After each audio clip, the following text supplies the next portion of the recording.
자, 우리 민법 249조는 평온 공연하게 동산을 양수한 자가 선의이며 과실 없이 그 동산을 점유한 경우에는 양도인이 정당한 소유자가 아닌 때에도 즉시 그 동산의 소유권을 취득한다.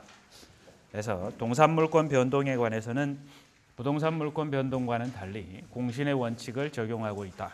그래서 부동산 등기의 공신력은 인정하지 않지만 물권 변동에서는 그 양수인에게 선의이고 과실이 없으면 그 양수인에게도 권리 취득을 인정해 준다는 것을 249조에서 규정을 하고 있습니다. 그리고 동산물권 변동과 관련된 우리 민법상의 규정, 가장 대표적인 동산물권 변동에 관한 규정은 질권이죠. 그래서 질권 설정에 있어서도, 그죠? 질권자가 질권을 취득하는 데 있어서도 선의 취득을 인정하는데 우리 민법의 규정은 없지만 관수법적으로 인정되는 양도담보, 동산 양도담보의 경우에도 그 양도담보 설정을 받은 채권자에게 그러한 선의 취득을 인정하고 있다라는 걸 봤고요. 이러한 선의 취득을 인정한 그러한 그 취지에 관해서 300페이지에서 그 첫 번째 줄에 249조의 동산 선의 취득 제도는 동산을 점유하는 자의 권리 외관을 중시하여 이를 신뢰한 자의 소유권 취득을 인정하고 진정한 소유자의 추급을 방지함으로써 거래의 안전을 확보하기 위하여 인정한 제도다라고 했고요. 이제 요건에 관해서 간단히 살펴보면 첫 번째 객체에 관해서는 거기 이제 여러분들이 좀 이해를 하셔야 될 부분이 금전의 경우에 우리가 금전은 어떤 금전 소지자로부터 타인에게 이전이 되면 그 금전은 소유권과 함께 전부 다 이전이 된다. 그러니까 가치를 표상하는 거죠. 금전이라는 게. 우리가 말하는 흔히 어떤 물건에 대한 소유권 이런 걸 의미하기보다는 금전은 가치를 표상하기 때문에 그 금전에 어떤 교부가 있는 경우에 그 교부를 받은 상대방에게 반환을 청구할 경우에는 원래의 그 금전 소지자가 현재의 금전 소지자에게 금전에 대한 소유권에 기한 반환 청구권이 아니라 부당이득 반환 청구권을 행사한다 이랬습니다. 그래서 그 가치를 지배하는 자가 소지자가 되고 그렇기 때문에 어떤 그 소유권에 기한 반환 청구 이런 걸 원칙적으로 인정하지 않는다. 그렇기 때문에 금전을 선의 취득한다 이런 건 원칙적으로 인정되지 않는다. 그런데 다만 금전이 예컨대 특정한 어떤 그 동전이나 아니면 지폐로 그 자체로서 어떤 가치를 가지는 경우, 보관의 가치가 있는 거, 예컨대 수집의 목적물이 된다든지 그래서 그 자체만으로 어떤 소유권의 객체가 될 수는 있겠죠. 기념적으로 자기가 보유하기 위해서 그걸 수집한다든지 이러한 경우에는 예외적으로 어떤 소유권의 객체가 될 수는 있겠지만 우리가 대금 지급의 수단으로 사용하는 금전의 경우에는 소유권의 객체라기보다는 어떤 그 소지자가 그 가치와 소유권을 다 갖는다. 그렇기 때문에 소유권에 기한 어떤 반환 청구를 한다든지 이런 게 인정이 안 되고 때문에 우리 민법 249조에서 말하는 선의 취득의 객체도 원칙적으로 되지 않는다. 예외적인 어떤 그러한 사정만이 인정된다라고 그랬고요. 등기 등록에 의해서 공시되는 것은 그죠? 부동산 등기, 기타 또 우리 자동차, 선박 이런 것들은 동산이긴 하지만 등기 또는 등록을 하도록 하고 있습니다. 이러한 경우에는 동산물권 변동에서의 선의 취득에 관한 249조의 규정을 적용하지 아니한다. 그리고 명인 방법에 의해 공시되는 지상물에 대해서도 원칙적으로 어떤 토지의 구성 부분에 불과하지만 그거를 토지와 별개의 물건으로 취급해서 하는 방법으로 우리가 공시 방법으로서의 명인 방법이 있다라고 그랬는데요. 그러한 것들은 원칙적으로 선의 취득의 대상이 되지 않는다. 그렇지만 그게 토지하고 분리되었을 경우에 선의 취득의 객체가 될 가능성은 있다라는 것이고요. 우리가 법률에 의해서 유통이 어떤 금지되는 물건 이런 것들도 선의 취득의 대상이 되지 않는다. 우리 민법은 249조에서는 동산물권 변동에 관해서 규정을 하고 있기 때문에 249조 의해서 인정되는 선의취득의 객체로는 권리가 아닌 동산에 대해서만 인정을 한다. 다만 권리의 경우에는 거기에서 열거되어 있는 바와 같이 지시채권, 무기명채권 등의 이러한 증권적 채권, 지시채권의 가장 대표적인 게 뭡니까? 어음, 수표예요. 그죠? 그게 어떤 특정인 또는 그 특정인이 지시하는 자에게 뭔가를 지급하라. 그러니까 어음은 보통 이렇게 배서에 의해서 양도되는데, 그죠? 어떤 그런 배서에 의해서 지정된 자에게 이렇게 지급을 요구하는 이러한 증권을 우리가 지시증권, 지시채권 이런다 이겁니다. 그래서 지시채권, 무기명채권 이러한 증권적 채권에 관해서는 우리 민법이 514조 이하에서 별도의 규정을 두고 있습니다. 근데 여러분들이 어음수표법을 공부하시면, 그죠? 어음수표에 대해서 선의취득이 인정이 됩니다.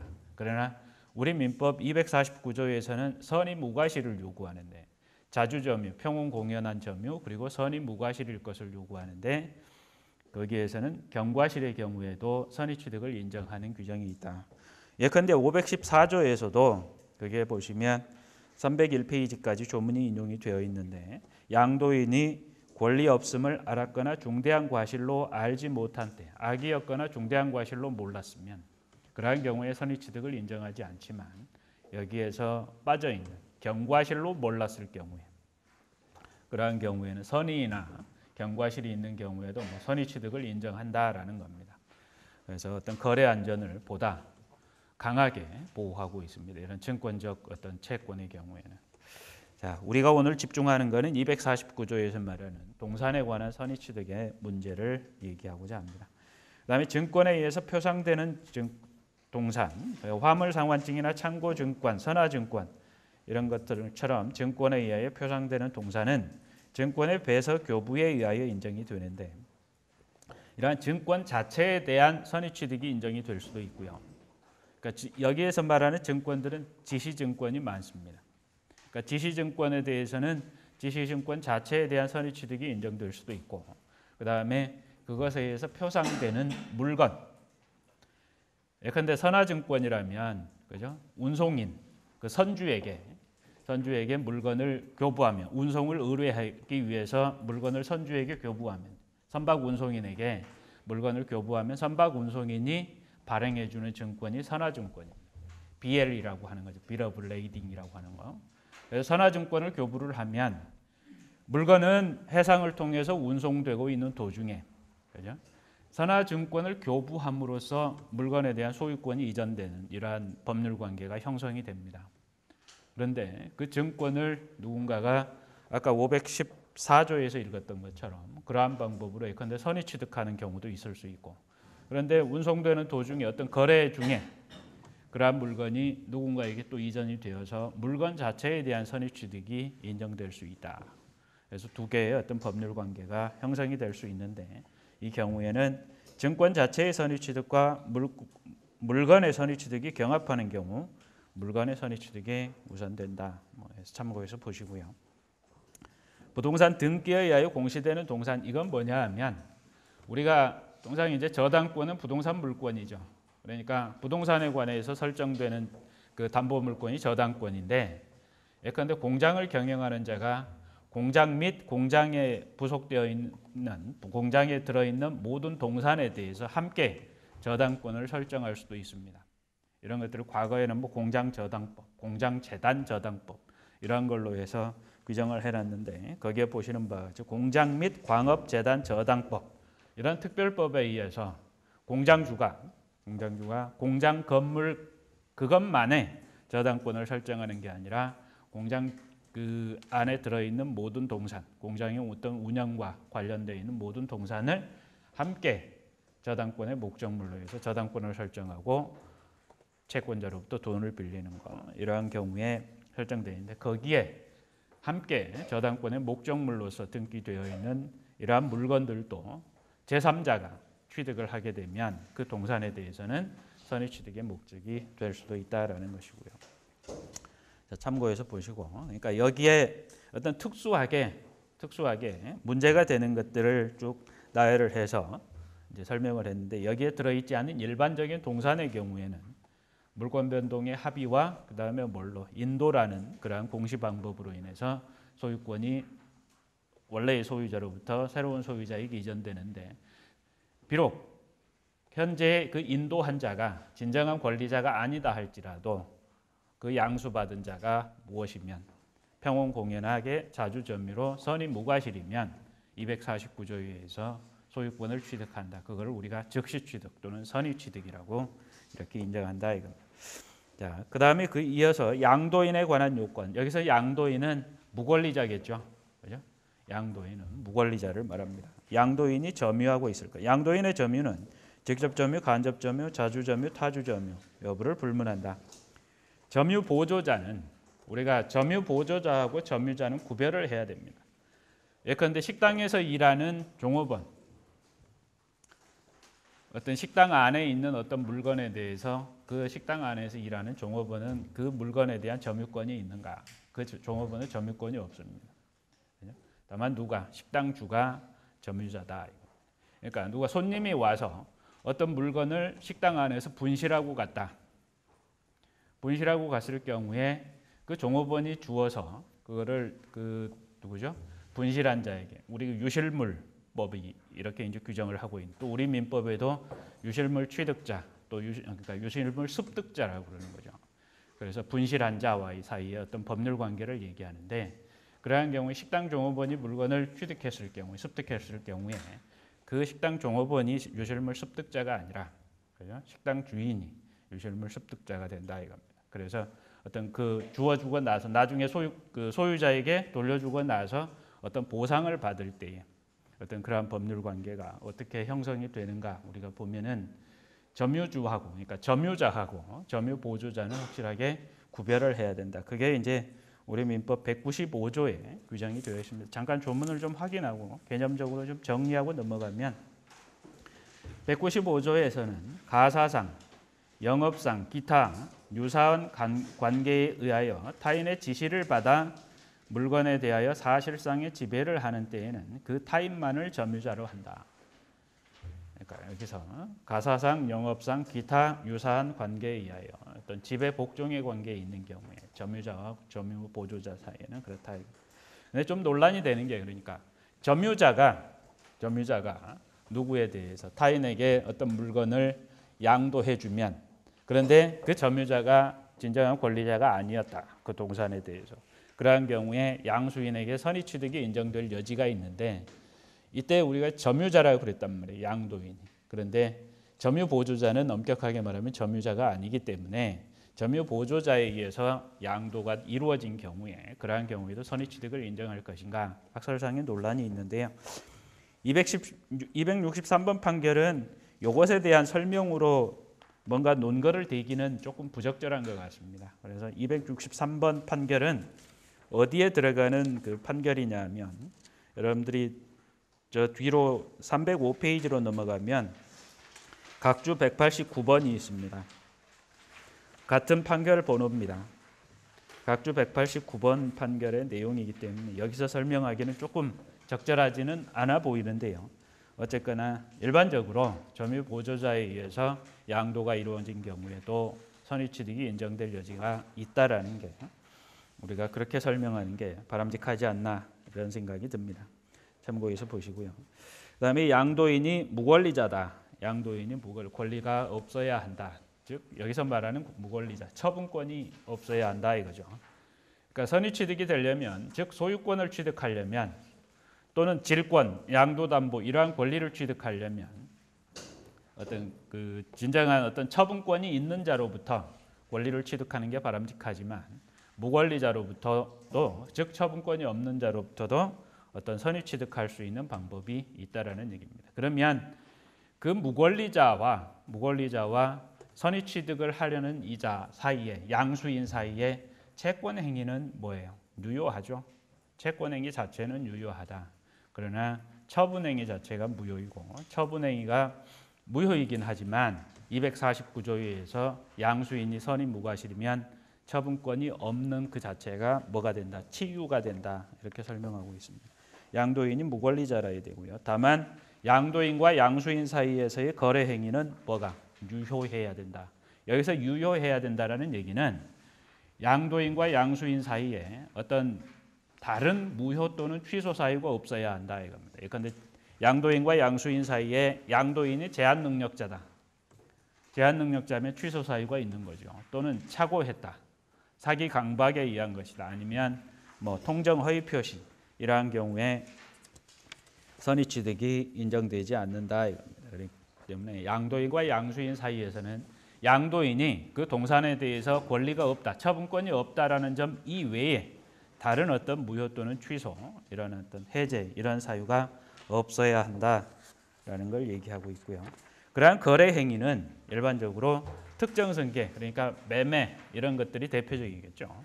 매매에 의해서 소유권이 이전되는 경우가 가장 대표적인 뭐 증여 이런 것도 포함이 될 수도 있겠고요. 그런데 포괄 승계는 포함되지 않는다. 포괄 승계는 상속 뭐 이런 걸 말합니다. 합병 이런 거.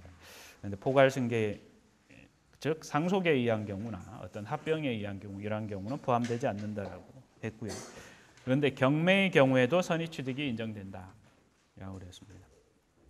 경매의 경우에 선의취득은 264번 판결을 잠깐 보시면 오늘 여러분들이 풀어보신 사례하고 약간 유사한데 갑이 X 기계에 대해서 을과 매매를 했는데 조금 특수한 매매를 했습니다. 어떤 특수한 매매를 했냐면 을이 갑에게 X 기계에 대한 매매 대금을 할부로 지급하기로 했는데 대금을 할부로 지급하기로 했는데 이 할부 지급이 마무리될 때까지 즉 할부 대금 전액을 다 을이 갑에게 지급할 때까지 X 기계에 대한 소유권을 누구에게? 갑에게 유보하기로 하는 약정을 했다. 별도의 특약이 이렇게 소유권 유보의 약정, 소유권 유보의 특약을 한 경우에 매매를 우리는 소유권 유보부 매매라고 부릅니다. 여러분들이 어디 가서 어떤 물건을 살 때, 그죠? 할부로 이렇게 매입하는 경우에 할부 약관을 잘 읽어보셔야 되는데 거기에 그러한 조항이 특약이 있을 수 있다 이겁니다. 약관에 의해서건 아니면 어떤 개별 약정에 의해서건 소유권 유보부 특약이 들어있는 매매다. 그러면 할부 대금을 지급할 때까지 전액 다 지급할 때까지는 갑에게 소유권이 있다라는 얘기죠. X 기계에 관해서. 이게 유효하냐? 유효하다는 얘기예요. 그렇기 때문에 을은 현재 대금을 지급하기도 전에 전액 지급하기도 전에 이미 인도받아서 사용 수익하고 있다. 인도받아서 사용 수익하고 있지만 뭐는 아니다. 소유자는 아니다. 소유자가 되려면 완전한 소유자가 되려면 을이 갑에게 대금 전액을 지급해야 된다. 이러한 것들을 우리가 소유권 유보부 매매라고 부르는데 이러한 매매의 법적 성질이 무엇인가 학설상에 좀 논란이 있습니다. 그러니까 갑이라는 채권자 즉 을에 대한 매매 대금 채권자 갑은 어떤 권리를 가진 저 매매 대금의 지급을 확보하기 위해서 매매 대금 전액이 다 지급될 때까지 소유권을 자기에게 유보해 놓고 있다. 그러니까 매매 대금 채권을 확보하기 위해서 담보할 목적으로 소유권을 자기가 계속 가지면서 다만 사용 수익권을 을에게 준 것이다. 이렇게 이해하는 게 이걸 우리가 담보 물권설이라고 부르는 거예요. 매매 대금 지급을 확보할 목적으로 채권을 확보할 목적으로 일종의 소유권 유보부 매매와 같은 이런 걸 통해서 담보권을 설정해 놨다. 실제로 자기 자신이 어떤 사용 수익하거나 그런 건 아니기 때문에 을에게 대부분의 권리를 다 넘겨주지만 그죠? 처분권이나 이런 것만은 넘겨주지 않았다. 소유권 자체에 대해서는 갑에게 귀속되어 있다고 본다. 그래서 이걸 담보 물권으로 이해하는 견해도 있습니다. 그런데 이거보다는 우리 다수설 판례는 뭐라고 하냐면 대금이 다 전액 지급될 때까지 반대로 대금이 다 전액 지급되면 누구에게 소유권이 이전된다. 을에게 소유권이 이전된다.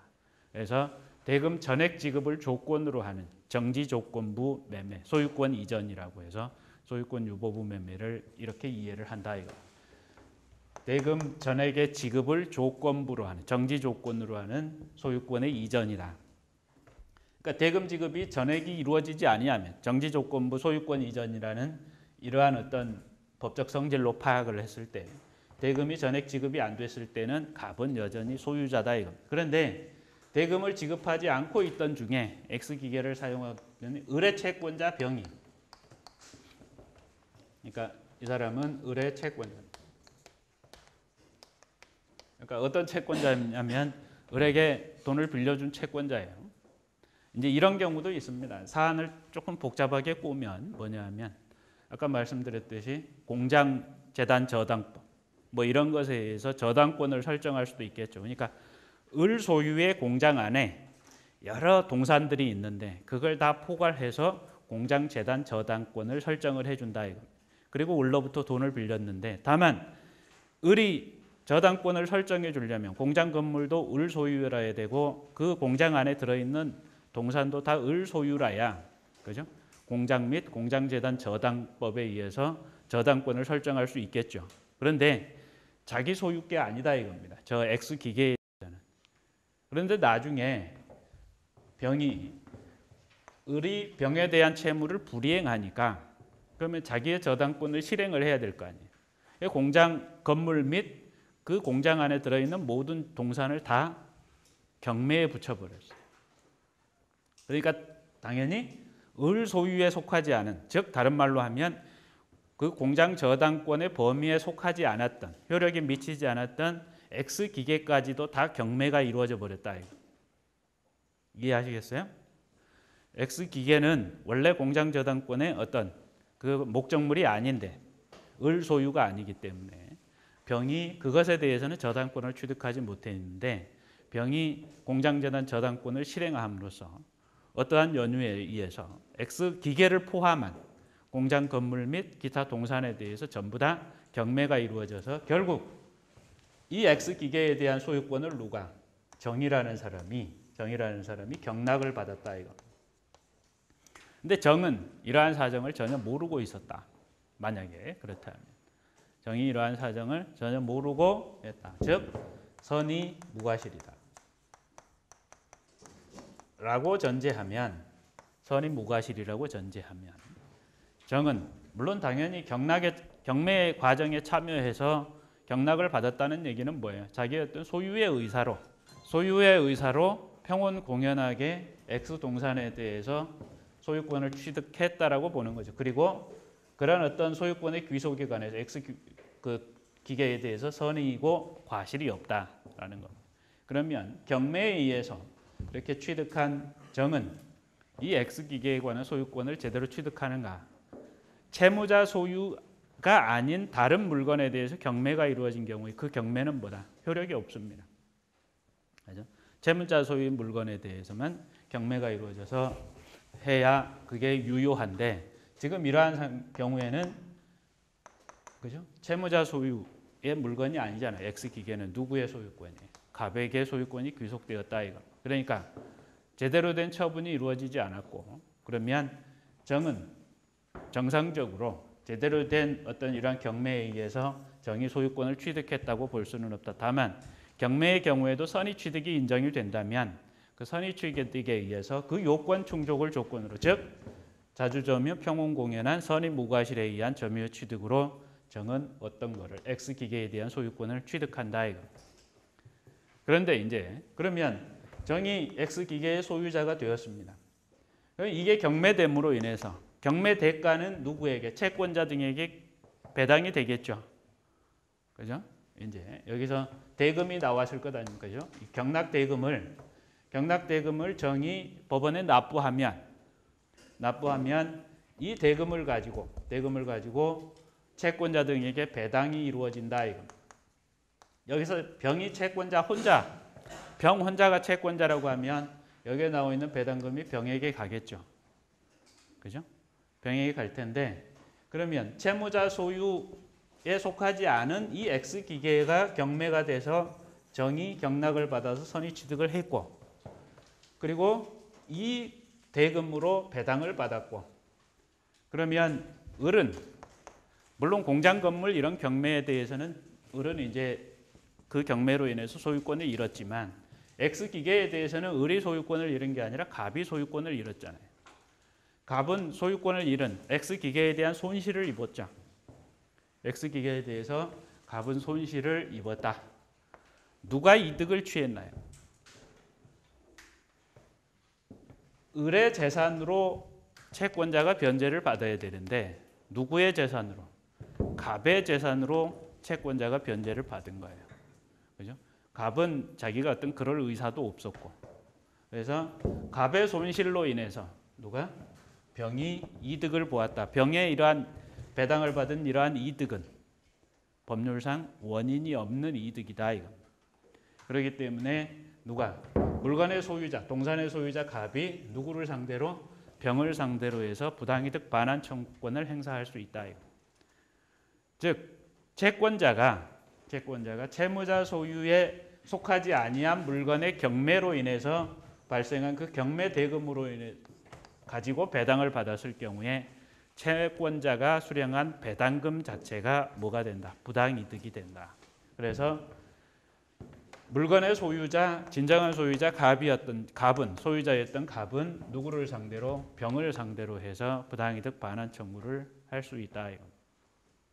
이 진정한 소유자로부터 어떤 선의취득에 의해서 경매를 받았거나 아니면 그죠?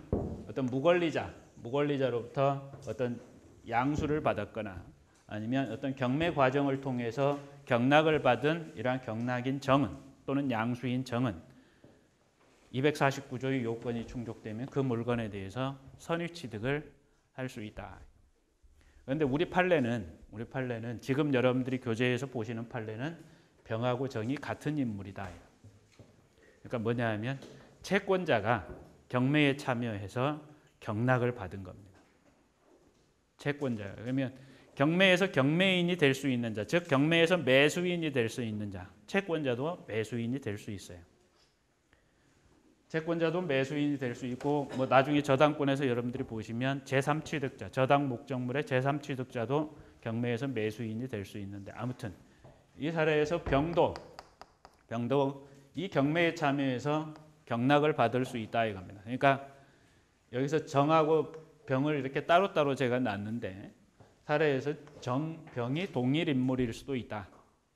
그러면 이제 갑이 병을 상대로 해서 부당이득 반환 청구를 하는데 부당이득 반환의 목적물이 뭐냐 이거예요. 병은 그러니까 만약에 이제 정이 아니라 병이 경락을 받아서 물건에 대한 소유권도 취득하고 경락대금 납입한 걸로 배당도 받았고 그러면 잘 이해를 하셔야 될 게 물건 자체에 대해서는 경매도 어떤 선의취득에 의한 어떤 거래 행위도 될 수 있으니까 그죠? 선의취득을 위한 거래 행위로 경매도 될 수 있다. 경매 과정에서 채무자에 속하지 아니한 물건을 경락받았고 채권자 병이 선의 무과실이었고 그가 경락을 받았으면 그 물건에 대해서는 선의취득했다. 그리고 또 자기가 납입한 이 대금으로 배당을 받았는데 이 배당 자체는 아까 말씀드렸듯이 채무자 소유의 목적물이 매각됨으로 인해서 그 매각대금으로 배당을 받은 게 아니라 타인 소유의 목적물에 의해서 경매가 이루어졌고 그걸로 인해서 배당을 받아서 병이 이득한 부당이득은 그러니까 물건 자체는 249조에 의해서 선의취득을 해버렸기 때문에 그건 부당이득이 아니라는 거예요. 249조는 법률상 원인이 있는 겁니다. 249조에 의해서 법률상 원인이 없음이 치유돼 버린 것이다. 그렇기 때문에 물건 자체에 대한 소유권 취득은 법률상 원인이 있는 것이고 다만 병이 채권자로서의 배당을 받은 이 배당금이 뭐다? 갑에 대해서는 부당이득이다. 그래서 이제 채권자 병이 배당을 받았고 기계는 자기가 쓸모없는 것이다. 그래서 나는 이 배당금 안 돌려주고 부당이득으로서 갑에게 안 돌려주고 차라리 네 물건이니까 네가 가져가라. 오히려 물건을 반환받을 갈 것을 누가? 병이 채권자가 배당받고 그리고 경락을 받은 선의취득을 한 병이 갑에 대해서 오히려 선의취득한 물건 자체의 반환을 받아갈 것을 갑에게 진정한 소유자에게 요구할 수 있느냐? 결론적으로 요구할 수 없다라는 겁니다. 요구할 수 없다. 그래서 어떤 종국적인 소유권 취득의 원인으로서 채권자가 배당을 받은 경우에 그게 선의취득이 요건이 충족이 되면 선의취득해서 병은 그 물건에 대한 소유권을 취득하고 선의취득의 효과로서 종국적인 소유권의 취득이기 때문에 자기 자신이 그 효과를 부정해서 선의취득자가 진정한 소유자로 하여금 그 물건을 반환받아갈 것을 요구할 권리는 없다라는 것을 설명하고 있습니다. 자, 경매도 어떤 선의취득을 위한 어떤 거래 행위에 포함될 수 있다라는 것이고요. 302페이지 그 판례 밑으로 내려오면 한편 양도인이 무권리자라는 점을 제외하고는 거래 행위가 유효하게 성립하여야 하므로 거래 행위가 제한 능력이나 의사의 흠결 기타 무효나 취소의 원인이 있어서 실효된 경우에는 선의취득은 인정되지 않는다 그랬고요. 무권리자인 양도인과 양수인 사이의 채권 행위는 타인 권리 매매에 해당하므로 유효하다. 그러나 무권리자의 처분 행위는 무효이지만 249조에 따라서 선의취득으로 인정되어 하자가 취유되는 것이다. 그다음에 양수인에 관한 요건 249조를 풀어놓은 겁니다. 평온공연, 선임 무과실이어야 한다. 이때 선임 무과실을 언제 판단하는가? 물권행위와 인도가 갖춰진 때, 그죠? 여기에 249조가 규정하는 선임 무과실의 기준 시점은 물권행위가 완성된 때이다. 즉 물권적 합의와 동산의 인도가 다 이루어진 때를 기준으로 한다. 이게 우리 지난번에 물권행위가 있느냐 없느냐 이런 거 가지고 논란이 있는 물권행위 독자성 무인 뭐 이런 이론적인 논쟁을 할 때 물권행위가 있느냐 없느냐 물권행위 자체는 있다라는 어떤 그 논거로 쓰이는 판례이기도 합니다. 아무튼 선의 무과실 이런 것에 대한 판단 기준 시기는 그렇다. 그런데 선의는 평온공연 자주점유, 소유의 의사를 가진 점유 또는 평온공연한 점유, 선의의 점유는 우리 민법 197조가 법률의 규정에 의해서 뭐를 추정해 줍니다. 누군가가 점유하고 있으면 그 점유는 그 권한이 불분명하더라도 소유의 의사를 가지는 것으로 또 선의 점유로 그리고 평온공연한 점유로 추정해 준다 이겁니다. 그런데 무과실에 관해서는 197조가 어떤 규정을 하고 있지 않습니다. 그러면 무과실 점유는 추정이 되는가? 결론적으로 얘기하면 판례는 부정한다 이겁니다. 무과실에 대해서는 추정을 부정하기 때문에 그 무과실을 주장하는 자가 선의취득을 주장하는 자가 그에 대해서 증명을 해야 된다라는 겁니다. 자, 265번 판결에서는 첫 번째 단락 그 1번은 아까 우리 소유권 유보부 매매에 대한 법적 성질을 설명하고 있는 겁니다. 우리 판례는 정지조건부 소유권 이전이라고 이렇게 이해를 한다 이겁니다. 자, 소유권 유보부 매매의 그 법적 성질에 대해서 그 1번 그 중간 부분에서는 설명을 하고 있습니다. 그다음에 2번에서는 소유권 유보 약정이 있는 동산 매매 계약의 매수인이 대금을 모두 지급하지 아니한 상태에서 누가 이렇게 우리 사례에서 예컨대 이렇게 거래 행위를 통해서 정의 물건을 양수받았을 경우에 저 양수인의 어떤 자주점유, 평온공연한 선의의 점유는 추정을 해주지만 무과실에 대해서는 추정을 해주지 않기 때문에 정의 무과실에 대한 증명 책임을 부담한다라고 하고 있고요. 그렇기 때문에 그러한 증명이 이루어지지 아니하면 그죠? 과실 있는 점유로서 선의취득이 부정될 수 있다. 이런 부분에 관한 설명입니다. 그다음에 양수인이 점유를 취득하였을 것. 그런데 양수인이 점유를 취득할 수 있는 방법으로 가장 대표적인 게 현실 인도, 간이 인도 뭐 이렇게 하는데요. 그다음에 목적물 반환 청구권의 양도에 의한 경우. 목적물 반환 청구권은 뭐라고 그랬습니까? 어떤 점유 매개 관계가 있다고 그랬습니다. 그러니까 지금 기왕에 나왔으니 소유권 유보분 매매가 이렇게 나왔으니까 간단하게 좀 같이 보면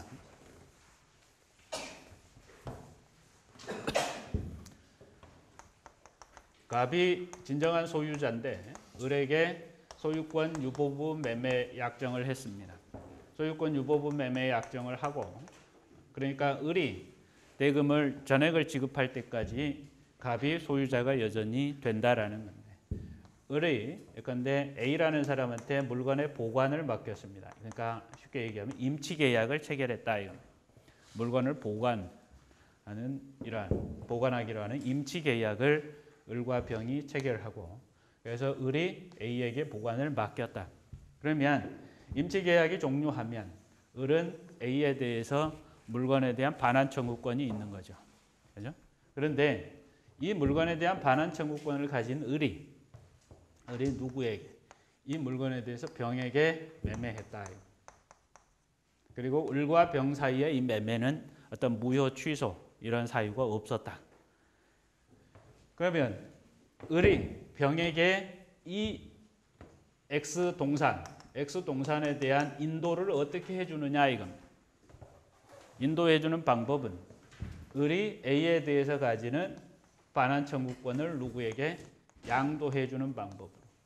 그러니까 매매 계약이라는 합의를 하고 매매에 관해서 합의하고 그리고 이 X 동산에 대해서 매도인, 양도인 을이 양수인 병에게 인도해주는 방법으로는 을이 A에 대해서 가지는 이 X 동산에 대한 반환 청구권을 누구에게 병에게 양도해주는 방법으로 인도해준다 이겁니다. 그러면 반환 청구권은 채권이니까 그 채권 양도의 합의에 더해서 뭐를 갖춰야 대항 요건을 갖춰야 채무자에 대해서 누가 이제 나중에 이 양수인이 대항할 수 있다 이런 거잖아요. 450조에서. 그러면 채권 양도에 대한 합의 플러스 양도인 을의 통지나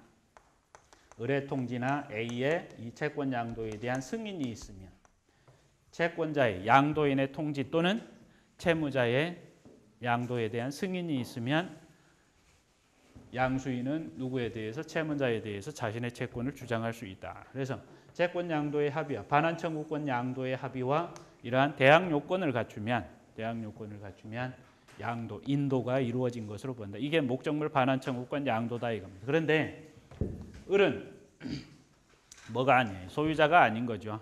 무권리자가 이렇게 점유의 이전을 목적물 반환 청구권의 양도의 방법으로 해주는 경우에도 선의취득이 인정될 수 있느냐. 즉 병이 선의 무과실인 경우에는 병은 이 X 동산에 관해서 무권리자인 을로부터 양수를 했음에도 불구하고 소유권을 취득하느냐. 그게 인정이 된다라는 거예요. 이것도 조금 불안정하긴 하지만 어떤 인도라는 우리가 동산 어떤 공시 방법으로서 목적물 반환 청구권의 양도도 좀 불안정하긴 하지만 어떤 방법에 의해서 양도인의 통지나 채무자의 승낙이라는 이러한 어떤 채무자의 승낙이나 양도인의 통지라는 이러한 그 대항 요건이 바로 뭐가 될 수도 있다. 대외적인 공시 방법이 될 수도 있다. 그렇기 때문에 목적물 반환 청구권의 양도도 선의취득에 있어서의 인도의 방법으로 활용될 수 있다. 그래서 병이 선의 무과실이면 병은 X 동산에 관해서 선의취득을 한다라는 것인데 다만 이제 그 밑에 있는 점유 개정에 의한 선의취득은 인정이 되느냐 이거. 점유 개정에 의한 선의취득은 인정이 되느냐. 자 여기서 갑과 지난 시간에 우리가 이제 했던 겁니다. 갑이 을에게 X 동산에 대해서 예컨대 매매하고, 그죠? 원래 소유자가 갑이었는데 나중에 정상적인 매매 계약에 의해서 을이 매수인이 돼서 그 다음에 인도를 하면 매매 채권 계약을 체결하고 그 다음에 소유권을 이전하기로 하는 합의에 더해서 뭐를 하면 인도를 하면 을이 소유권을 취득하는데 갑과 을 사이에 인도의 방법으로서 합의한 게 점유 개정이다. 그러니까 원래 소유자가 갑이었는데 을이 매매 계약에 의해서 소유권을 취득하고 다만 인도의 방법으로 점유 개정하면서 점유 개정은 여전히 갑이 X 동산을 계속 사용하기로 하는 그러한 점유 매개 관계를 설정한다. 그러니까 점유 개정에 의해서 인도를 하려면 본래 어떤 소유권 이전의 원인이 되는 이런 채권 합의 더해서 점유 개정을 어떤 창설하는 그러한 합의도 또 필요하다. 그게 뭐냐 하면 점유 매개 관계라는 거. 그러니까 갑이 을에게 소유권을 이전하기로 하는 원인 되는 행위는 뭐예요? 매매. 매매 자체만으로 갑이 여전히 점유할 수 있는 권리가 있는 건 아니죠. 그 점유를 갑은 누구에게 을에게 이전해 줘야 될 의무를 부담하는 거죠.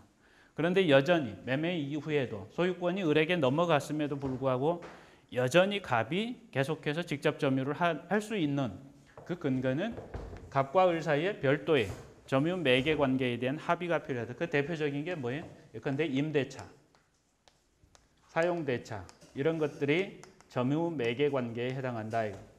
그래서 갑과 을이 매매 계약을 체결하고 소유권 이전을 해주기로 하는 합의하면서 여전히 갑이 계속해서 점유하면서 갑은 예컨대 사용 차주 또는 임대차 계약에서의 임차인 등등의 어떤 사유로 인해서 갑이 계속해서 점유하기로 하는 이게 바로 점유 개정이다. 이 점유 개정에 의해서 갑이 여전히 소유권을 여전히 점유를 하고 있는데 직접 점유하고 있는데 그 이후에 갑이 또 병에게 매매하기로 소유권을 이전하기로 하는 합의를 한다. 그러면 점유 개정에 의해서 을에게 이미 소유권은 넘어갔고 다만 임차인으로서 또는 사용차주로서 갑이 계속 점유하고 있는데 이때 갑은 뭐가 없어요? 처분권이 없죠. 무권리자에서 병과 매매 계약을 체결하면 매매 계약 자체의 유효성은 인정이 되지만 나중에 병에게 소유권을 넘겨주기로 하는 합의는 갑이 할 수 있다 없다 할 수 없다 이거. 할 수 없는데 병이 또 이러한 합의를 하고 갑과 병이 그러한 합의를 하고 다만 여전히 점유를 갑이 계속하기로 한다. 그래서 갑은 점유 개정으로 병과 매매 계약 체결 이후에 대금 지급을 다 받았지만 다시 여전히 점유 개정의 합의에 의해서 갑이 계속 점유하고 있다. 이 경우에 점유 개정에 의해서 갑은 을과 매매 계약을 체결하고 점유 개정의 합의로 인도해 줬기 때문에 X 동산의 소유자는 을인데 다시 무권리자 갑으로부터 병이 매매하고 다시 한번 점유 개정의 합의에서 갑이 여전히 점유하고 있을 때 병은 진정한 권리자로부터 소유권 취득하지 않았기 때문에 진정한 어떤 그러한 방식, 그죠? 권리자로부터의 어떤 소유권 취득은 인정되지 않지만 무권리자로부터의 소유권 취득의 원인으로서의 249조에 의한 선의 취득이 인정이 되는가? 선의 취득은 인정된다, 안 된다. 우리 판례에 따르면 인정되지 않는다. 학설은 예컨대 점유 개정도 어떤 불안정하긴 하지만 인도의 방법으로서 인정되는 것이기 때문에 물권적 합의와 인도가 있다면 그게 설령 무권리자에 의한 인도라 할지라도 어떤 요건이 충족되면 249조의 선의 취득의 요건이 충족되면 병은 선의 취득자로서의 소유권 취득이 인정된다. 그래서 점유 개정에 의한 선의 취득도 인정하는 입장도 있지만 우리 판례는 어떤 점유 개정 자체가 가지는 어떤 그러한 한계, 외부적으로는 전혀 나타나지 않는다 이겁니다. 당사자 사이의 물권적 합의와 점유 개정의 합의로 인도가 이루어지기 때문에 그러한 것들이 어떤 등기부나 이런 것을 또는 채권 양도에 대한 대항 요건의 방법으로 어떤 외부에 인식할 수 있는 어떤 그러한 근거가 없기 때문에 거래의 안전이 아니라 거래에 혼란을 주는 그러한 점 때문에 점유 개정에 의한 선의 취득을 우리 판례는 인정하지 않고 있다라는 것이고요. 참고해서 잘 기억해 두시기 바랍니다. 자, 그다음에 그 밑에 이제 선의 취득의 효과로서 양수인은 물권을 취득한다. 이 물권 취득은 조건부가 아니라 확정적으로 취득한다. 요건이 다 갖추어졌으면 그렇다라는 것이고요. 이미 말씀드렸듯이 그 두 번째 줄에 그 취득자가 임의로 선의 취득 효과를 거부하고 종전 소유자에게 동산을 반환받아갈 것을 청구할 수는 없다. 그 양도인도 그 선의 취득의 무효를 주장할 수는 없다라는 것이고요. 그 다운표는 그 판례의 내용을 그대로 인용해 놓은 거니까 참고해서 보시기 바랍니다. 그러니까 이제 이런 경우가 있을 거예요. 갑이 진정한 소유자인데 을이 무권리자였습니다. 그러니까 이를테면 처분권이 없는 자, 임대차 계약을 X 동산에 관해서 갑과 을 사이에 임대차 계약을 체결했다. 그런데 을이 병과 매매 계약을 체결합니다. 그리고 합의를 하고 소유권 이전에 합의를 하고 그다음에 인도를 해줬다. 그런데 병이 평온공연한 선의 무과시로 자주 점유를 하고 있다. 그러면 병은 뭐를 249조에 의해서 선의 취득해서 소유권을 취득한 거죠. 그런데 자기가 이러한 선의 취득에 의한 소유권 취득을 거부하고 오히려 이 X 동산을 갑에게 반환하고 나는 선의 취득 싫다 이거예요. 선의 취득에 대한 어떤 그 법적 효과를 부정하고 갑에게 물건에 대해 반환하고 진정한 소유자가 갑이니까 오히려 병이 갑을 상대로 이 매매 타인 권리를 넘겨준 거잖아요. 타인 권리 매매. 그럼 그건 뭐예요? 569조에서 그 매매 자체의 유효성을 인정하지만 처분권이 없는 자의 이러한 소유권 이전 그거는 어떤 원인이 될 수 있다. 담보 책임의 원인이 될 수 있다. 여러분들이 매매에서 공부하셨더니 타인 권리 매매의 경우에 담보 책임을 주장해서 오히려 병이 을에 대해서 예컨대 계약의 해제나 손해배상을 청구할 수 있느냐 담보 책임을 물어서 570조에 그죠? 569조에서 타인 권리 매매를 했으면 이 매도인은 자신이 진정한 소유자로부터 권리를 취득해서 누구에게 매수인에게 이전해 줄 의무를 부담하잖아요. 그런데 그러한 의무가 이전 불능이 되면 이행 불능이 되면 이 매수인 병이 누구에게 매도인에게 책임을 물을 수 있는 권리가 570조에서 매도인의 담보 책임이라고 그래서 타인 권리 매매에서의 매도인의 담보 책임 그리고 그 내용으로는 매수인은 계약을 해제하거나 또는 손해배상을 청구할 수 있는 그러한 권리가 인정되는데 만약에 선의취득이 병에게 인정되는 경우에도 병은 선의취득을 부정하고 오히려 그 목적물을 진정한 소유자에게 반환하고 누구를 상대로? 을을 상대로 해서 어떤 그러한 권리를 주장할 수 있느냐 그러한 권리를 주장할 수는 없다라는 겁니다. 이제 이러한 경우 진정한 소유자로부터 이렇게 이제 추탈을 당하면 그죠? 어떤 선의취득의 요건 이런 것들이 충족이 안 돼서 추탈을 당하면 그때에 추탈 담보 책임이라고 그러잖아요. 그죠? 타인 권리 매매 같은 경우.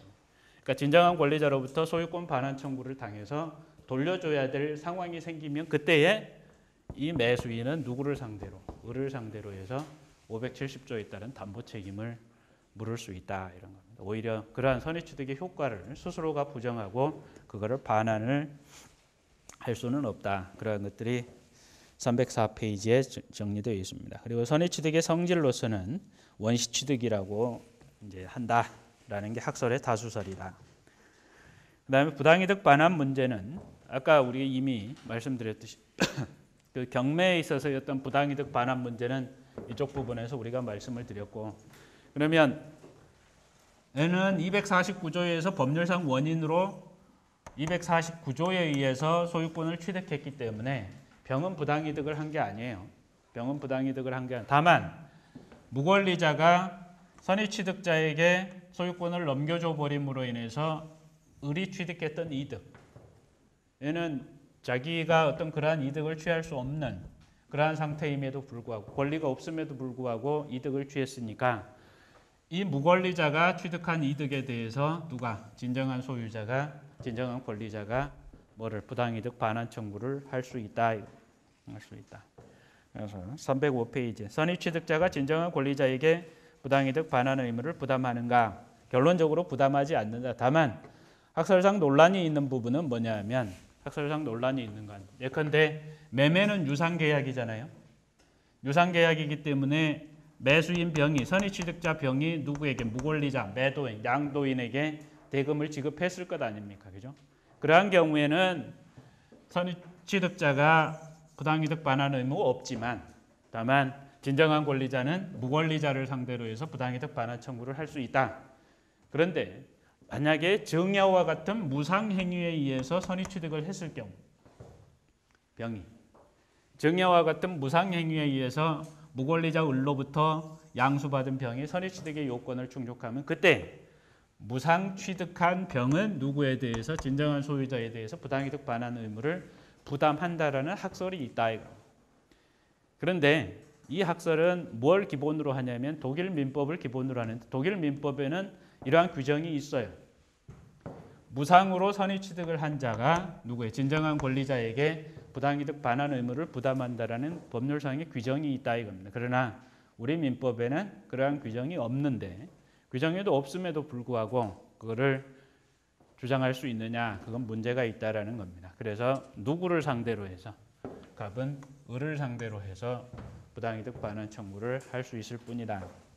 그리고 또 하나 채무 불이행 또는 불법행위에 의한 손해배상 청구 이런 것도 할 수 있다. 그러니까 뭐겠어요? 임대차 계약을 체결해서 임차인으로서 을이 점유하고 사용 수익하던 도중에 그죠? 임차인이 누구에게 선의취득자에게 양도해 줘 버렸으면 이때 임차인은 임대인 갑과의 사이에 임대차 계약을 위반한 거죠. 그러니까 채무 불이행한 거죠. 예컨대 또 하나는 자기 자신의 소유가 아닌 갑의 소유의 목적물을 타인에게 처분해 버림으로 해서 타인에게 소유권이 귀속됐으니까 누구의 진정한 권리자의 어떤 거를 적극 재산을 감소시킨 그러한 행위가 있는 거죠. 그러니까 타인의 소유권을 침해한 불법 행위가 될 수도 있다 이건. 그래서 임대차 계약 위반에 따른 채무 불이행 또는 어떤 타인 소유의 목적물에 대한 그죠? 그러한 가치를 누구에게 선의취득자에게 넘겨주고 그래서 타인의 소유권을 침해, 진정한 권리자의 소유권을 침해한 그러한 불법 행위가 될 수도 있다 이겁니다. 그래서 누구는 진정한 권리자는 무권리자, 양도인을 상대로 해서 채무 불이행 또는 불법 행위 또는 부당이득 반환 청구를 할 수 있다 것이고요. 그다음에 도품 및 유실물에 관한 특칙. 근데 250조에서는 전조 249조의 경우에 그 동산이 도품이나 유실물일 때에는 피해자 또는 유실자는 도난 또는 유실한 날로부터 2년 내에 그 물건의 반환을 청구할 수 있다. 그러나 도품이나 유실물이 금전인 때에는 그러하지 아니하다. 아까 금전의 그 성격에 대해서는 말씀을 드렸고요. 본문에서 보시는 바와 같이 도품인 경우에 또는 유실물인 경우에는 2년 내에 그 피해자가 누구에 대해서 선의취득자를 상대로 이 병을 상대로 해서 반환 청구를 할 수 있다. 갑이 그런 어떤 피해를 입었으면 그죠? 그러한 경우에 반환 청구를 할 수 있다. 근데 이 규정의 어떤 내용에 대해서 간단하게 보면은요.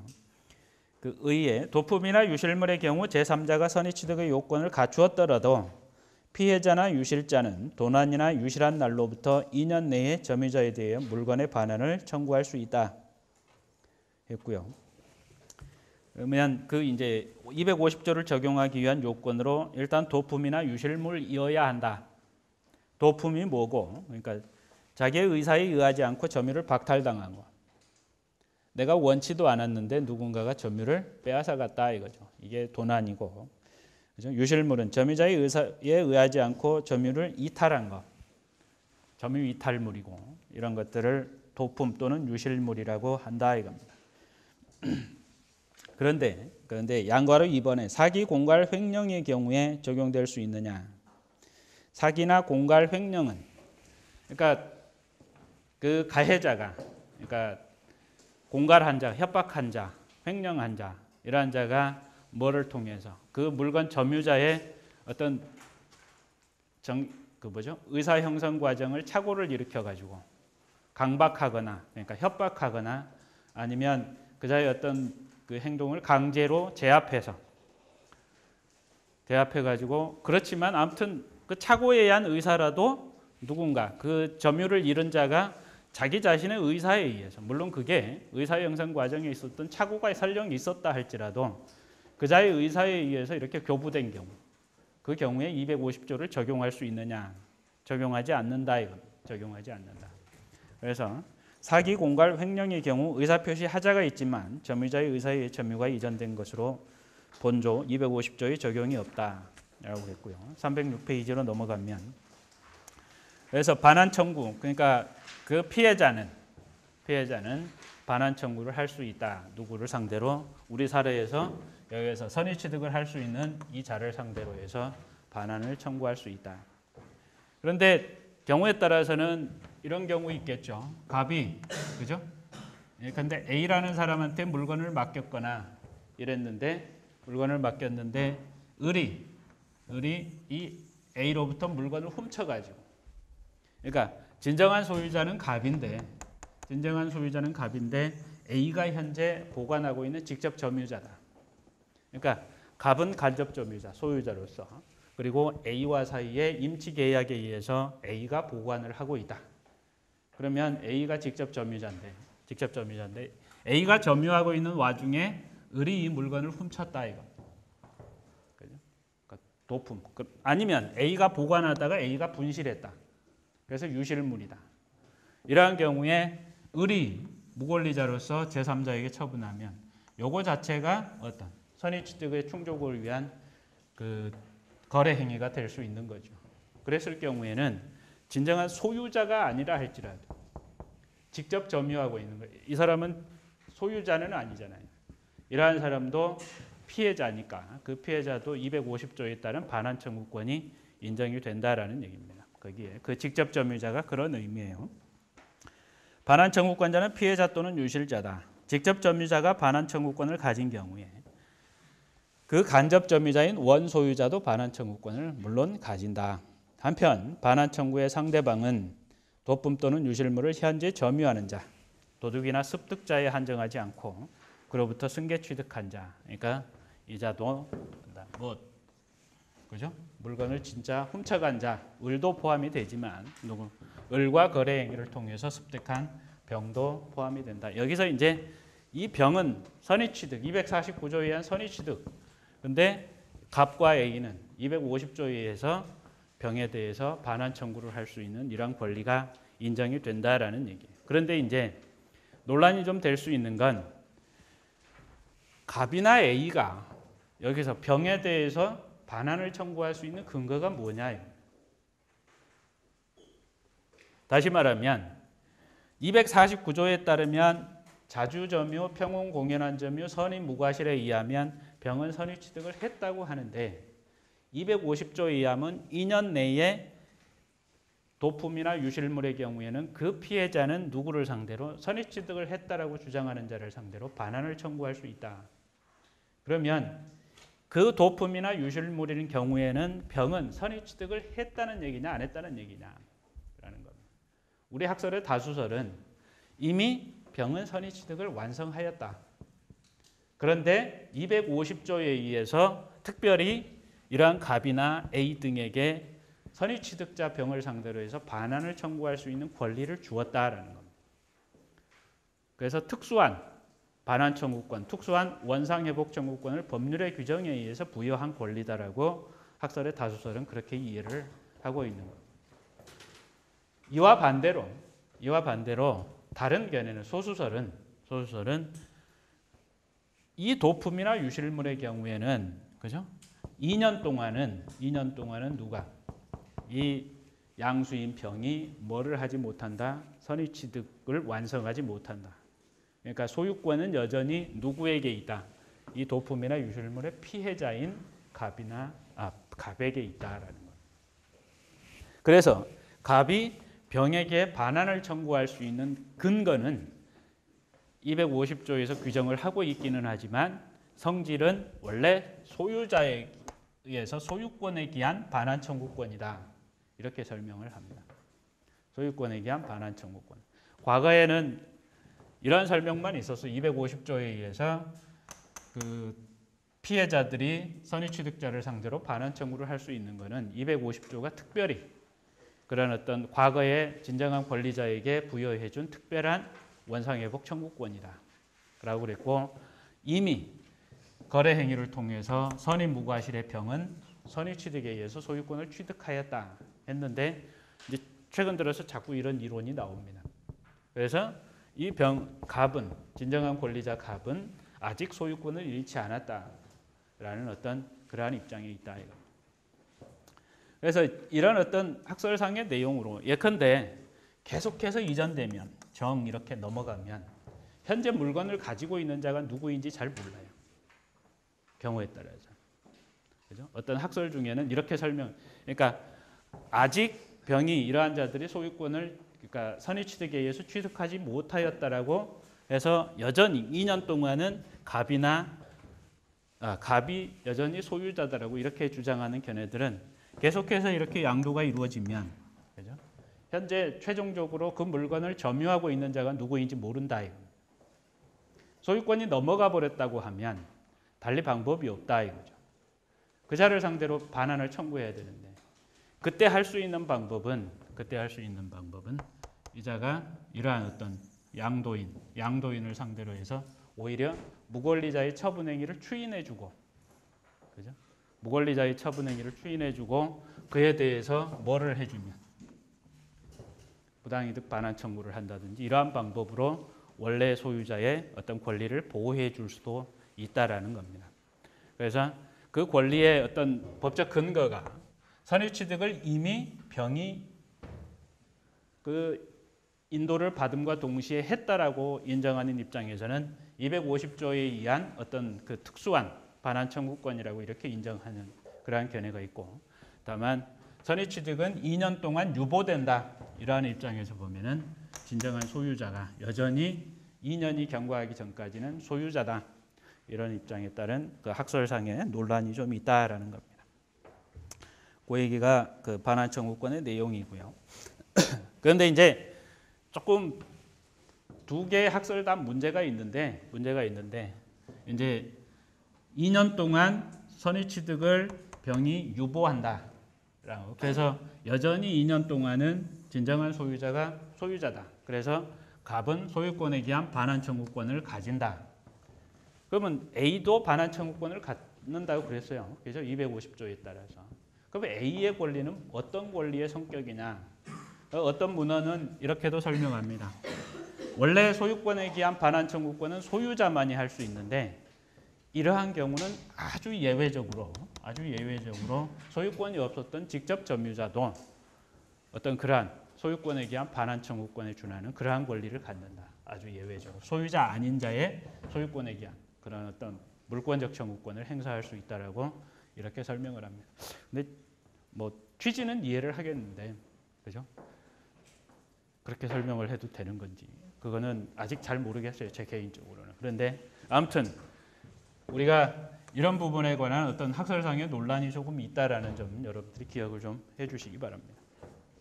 그다음에 대가의 변상은 251조에서 규정하고 있는 것과 마찬가지인데요.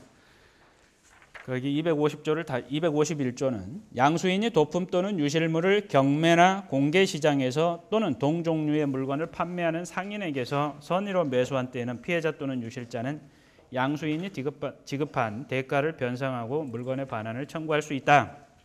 이렇게 되어 있는데 그게 306페이지에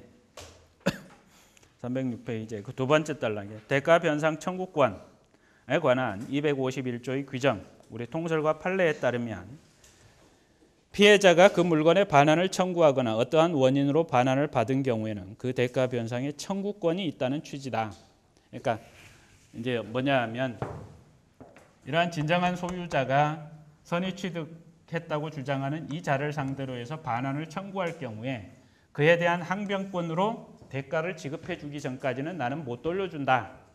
이런 어떤 항변권으로서만 활용할 수 있는 권리냐, 아니면 대가 변상을 적극적으로 청구할 수 있는 청구권 자체를 인정한 것이냐, 라는 논란이 있을 수 있는데 대가 변상 청구권 자체를 인정한 권리다라고 설명을 하고 있습니다.